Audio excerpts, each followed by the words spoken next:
छोटी सी कहानी वहां पर बताई। जब महिलाएं घूंघट में बैठी थी तो उन्होंने सीधे सीधे ये नहीं कहा कि मेरे समाज की महिलाओं घूंघट को हटा लो, या बाबा साहेब ने कहा क्योंकि जयंती संत गाड़गे बाबा की थी तो उन्होंने वही बात रखी और उन्होंने कहा कि भारत में ये महिलाएं जो घूंघट किए हुए हैं, ये घूंघट गाड़गे बाबा इसलिए कहते हैं कि इनके घुंघटे में, इनके चेहरे पर कोई दाग है, इन्होंने कोई बुरा कर्म किया है, इन्हें मुंह दिखाने लायक नहीं है। और वहां पर बहुत सारी महिलाओं ने जब बोधाचार्य जी की ये वाणी सुनी तो उनका जो पल्लू यहाँ तक था वो यहाँ पर आ गया। उसके बाद गाड़गे बाबा के विचारों को आगे बढ़ाते हुए उन्होंने कहा कि अगर तुम्हें अपने विचारों को फैलाना है तो महिलाओं को साथ लेकर चलना पड़ेगा, महिलाओं के बिना कभी भी क्रांति नहीं आ सकती। ये बाबा साहेब डॉक्टर भीमराव अम्बेडकर कहते हैं। ये ऐसा सुने बोल रहे थे, उन्हीं के विचारों को यह साक्षात कर रही हूँ जिस तरीके से वो बोलते थे।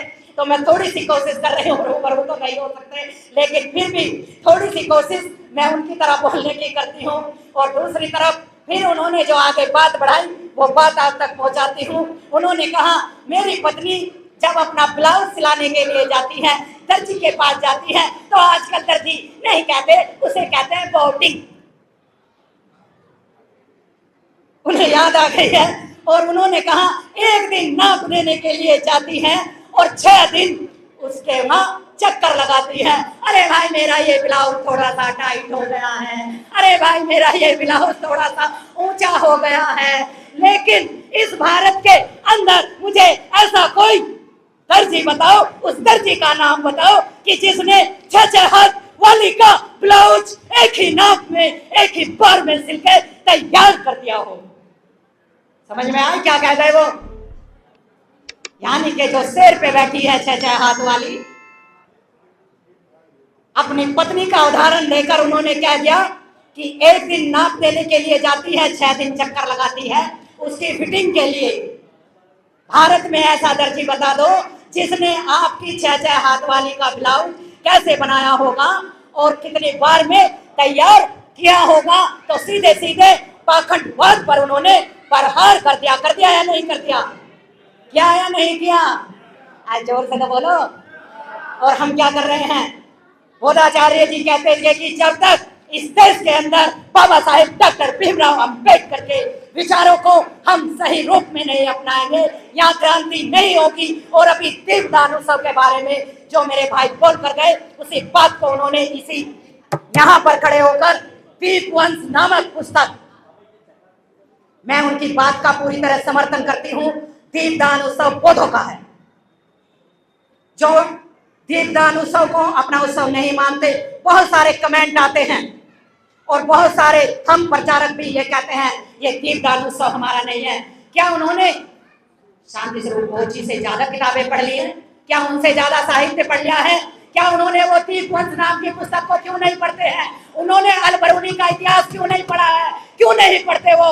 अगर विजयदशमी बौद्धों से जुड़ी है तो फिर दीपदान उत्सव भी बौद्धों से ही जुड़ा है, ये आप सब जान लो। और इसी पुस्तक के अंदर उन्होंने कहा है कि 84,000 उपदेश सम्राट अशोक ने इसी दिन पूरा किए थे। इसलिए जो भगवान बुद्ध पहले कपिलवस्तु गए थे, उन्होंने, उनके पिताजी ने उनके आने की खुशी में कपिलवस्तु को सजवाया था, वही परंपरा सम्राट अशोक ने कायम की। और फिर जब वो थम बुद्ध की शरण में गए तो उन्होंने वो 84,000 उपदेश जो भगवान बुद्ध के थे स्तंभ शिलालेख सब पूरे करके 3 वर्ष का टाइम लगा। और ये वही दिन उन्होंने चुना कि जिस दिन हमारे पूर्वजों की हत्या की, जिस दिन मौत कल्याण की हत्या करके उनको मार दिया गया, तो उसी दिन जो हमारा मातम में बदल दिया गया है। सम्राट अशोक ने निर्णय लिया कि मैं इसी दिन को फिर से खुशी में परिवर्तित करूंगा। और उन्होंने ये 84,000 उपदेश का दीपदान उत्सव पहली बार पूरे भारत में मनाया था। कोई राम किसी पूरे भारत का राजा नहीं था, राम काल्पनिक था। बोधाचार्य जी भी कहते हैं अरे इन्होंने कल्पनाओं में भी हमारे पूर्वजों को नहीं छोड़ा, इन्होंने कल्पनाओं में भी जो काल्पनिक रामायण है उसमें भी हमारे पूर्वज सम्मुख ऋषि का शीश उड़ा दिया।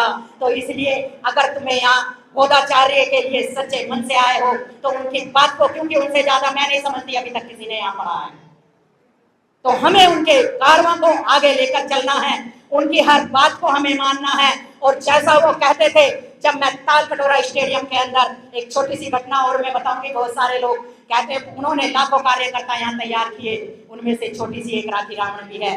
तालकटोरा स्टेडियम के अंदर 2014 में जब पहला प्रोग्राम मैंने उनका अटेंड किया, तब मैं माइक पे बोलते हुए घबराती थी। ये छोटी सी बात मैं आपके बीच शेयर कर रही हूँ। मुझे इतने सारे लोगों में बोलने का अनुभव नहीं था। मेरे धर्मगुरु डॉक्टर सहरा बोध जी ने मुझे शांति स्वरूप बोध जी से कहकर उसमें वक्ता रखवा दिया, और मेरे दिल में धक धक हो रही थी कि मैं इतने बड़े मंच पर इतने लोगों के सामने क्या बोलूं।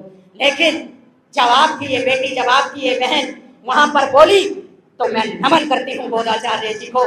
सबसे पहले जब वो स्टेज के बराबर में घूम रहे थे, सबको देख रहे थे, तो उन्होंने कहा, मेरी बेटी राखी रावण ने अपने पूर्वजों की विरासत को कायम किया है, और इन्हों के लिए इतनी तालियां बजाओ कि मेरे कानों को सुनाई नहीं दे रहा है।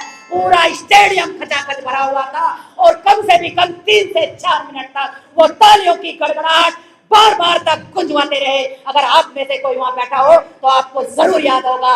और मैं उस दिन समझ गई कि अब जब मेरे धर्मगुरु सहरा जी का हाथ मेरे सर पर है, और बहुत ही विद्वान प्रखर वक्ता, साहित्यकार, रचनाकार, चित्रकार का आशीर्वाद मेरे सर पर आ गया है, तो हे बाबा साहेब डॉक्टर भीमराव अंबेडकर उसी तालकटोरा स्टेडियम के अंदर राखी रावण ने ये सौगंध ली।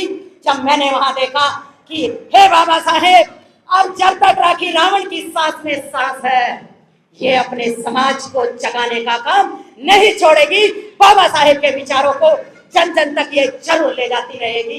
इसके लिए चाहे मुझे जो भी कुछ करना पड़े, मैं करती रहूंगी। और बोधाचार्य जी जो कहते थे वो करते थे, यही बात आपको भी करनी है। और एक बात और वो कहते थे कि जब हम इस दुनिया में आते हैं, लोग जयंती मनाते हैं बाद में, लेकिन बाबा साहेब के परिनिर्वाण दिवस से जोड़कर उन्होंने एक बात कही, और संत काले बाबा की पुण्यतिथि से, कि जब हम वे इस दुनिया से चले जाते हैं तो हमारे लिए वो दिन भी इतना ही महत्वपूर्ण है। क्योंकि जब कोई महापुरुष इस दुनिया को छोड़कर चला जाता है, तो उसके जाने के बाद ये पता चलता है कि उसके पीछे आंसू बहाने वाले, उसके रास्ते पर चलने वाले कितने लाखों प्रशंसक पैदा हो गए हैं। तो इसलिए हमें अपने महापुरुषों की जयंती के साथ साथ उनकी पुण्यतिथि को भी उसी उत्साह के साथ मनाना चाहिए। और उन्होंने कहा कि अगर बौद्ध धर्म से मनोरंजन खत्म हो जाएगा तो बौद्ध धर्म में नीरसता आ जाएगी। इसलिए बौद्ध धर्म में नीरसता हमें नहीं लानी है।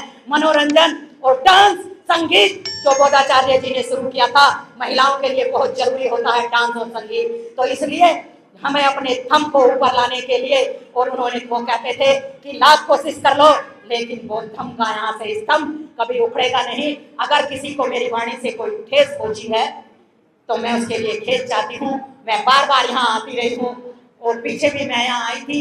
मेरा मकसद अपने समाज के किसी भी महिला, किसी भी पुरुष का दिल दुखाना नहीं है, लेकिन अगर किसी को कोई ठेस पहुंची है तो उसके लिए मैं खेद चाहती हूँ। और मैं बार बार नमन करती हूँ भाई सुधीर भास्कर जी को, कि जब भी मैं यहाँ आती हूँ तो मुझे बोलने का टाइम जरूर देते हैं। मुझे आप सबके आशीर्वाद की जरूरत है। आप सब मेरे सर पर आशीर्वाद रख दो कि जैसे शांति स्वरूप बोध जी ने बाबा साहेब का नाम रोशन किया है, ऐसे ही ये राखी रावण की सांस में सांस जब तक रहेगी, ये राखी रावण गांव-गांव, शहर-शहर जाकर बाबा साहेब का मिशन मूवमेंट चलाती है, चलाती रहेगी। कोई इसके रास्ते में नहीं आएगा, जो कोई आएगा वो अलग जाएगा, लेकिन ये मिशन का कारवां अब तक चलता आएगा। इसलिए मैं इस पूरे परिवार को सैल्यूट और नमन करती हूँ, क्योंकि उन्होंने अपने पूरे परिवार को बुद्ध धम्म के रास्ते पर लाकर खड़ा किया है, एक मिसाल कायम करके गए हैं। तो इसलिए तुम्हें भी ऐसी ही मिसाल कायम करनी है। किसी के मुंह से ये सुनता मेरी पत्नी नहीं मानती, मेरा पति नहीं मानता, अरे सिखाओ बोधाचार्य जी का उदाहरण दो, इनके परिवार का उदाहरण दो, पढ़ो उनकी जीवनी, पढ़ो बाबा साहेब को। बाबा साहेब ने अपने 4-4 बच्चे बलिदान करके हमें ऐसे ही इस देश का शासक नहीं बनाया। तो इस कुर्बानी को कहीं पर भी हमें जाया नहीं जाने देना है। जो शांति स्वरूप बोध जी चाहते थे, अभी उनका और अफसोस, जब वो इस दुनिया को छोड़कर गए तो उनके जाने का पता चलता कि कितने लाखों प्रशंसक उनके पीछे होते। जैसे बाबा साहेब के लिए लोग दहाड़े मार मार कर रो रहे थे, ऐसे ही बोधाचार्य जी के लिए भी लोग कोरोना में घर में कैद होकर उनके लिए रो रहे थे। लेकिन अफसोस हम उनके अंतिम समय में शामिल नहीं हो सके। बोधाचार्य जी एक महान शख्सियत है, क्योंकि ये किसी विद्वान ने कहा है कि अगर तुम इस दुनिया में आए हो तो अगर चाहते हो कि तुम्हें लोग याद रखें या तुम्हारे रास्ते पर चले, तो कुछ ऐसा कर जाओ या कुछ ऐसा लिख जाओ कि लोग तुम्हारे लिखे हुए को पढ़े, या फिर ऐसा कर जाओ कि लोग तुम्हारे बारे में लिखें। बाबा साहेब डॉक्टर अम्बेडकर और बोधाचार्य शांति स्वरूप बोध जी दोनों ऐसी मिसालें हैं। बाबा साहेब के बारे में दुनिया लिख भी रही है और पढ़ भी रही है, और वो दिन दूर नहीं, शांति स्वरूप बोध जी के बारे में भी लोग लिखेंगे भी, पढ़ तो रहे हैं, पढ़ रहे हैं या नहीं। और एक किताब उनकी छप भी चुकी है, कौन सा है, तूफानों से जूझता हुआ दिया। तूफानों से जूझता हुआ दिया, आप उसे पढ़ो। शांति स्वरूप बोध जी के बारे में उसने लिखा है। और जब जब भी ये जो अभी गाना गा रही थी, मैं राष्ट्र कवि राहुल नागपाल जी को बहुत बहुत धन्यवाद करती हूँ, बहुत बहुत नमन करती हूँ। यहाँ जो 2 गीत गाए गए वो उन्होंने ही लिखे हैं, तो वो बहुत सुंदर कवि हैं, बहुत सुंदर लेखक हैं। और मैं आप सभी का आभार व्यक्त करते हुए मुझे यहाँ इतना टाइम मिला, आपका बहुत बहुत धन्यवाद। और आपने मुझे सुना, बहुत बहुत साधुवाद। Thank you very much. एक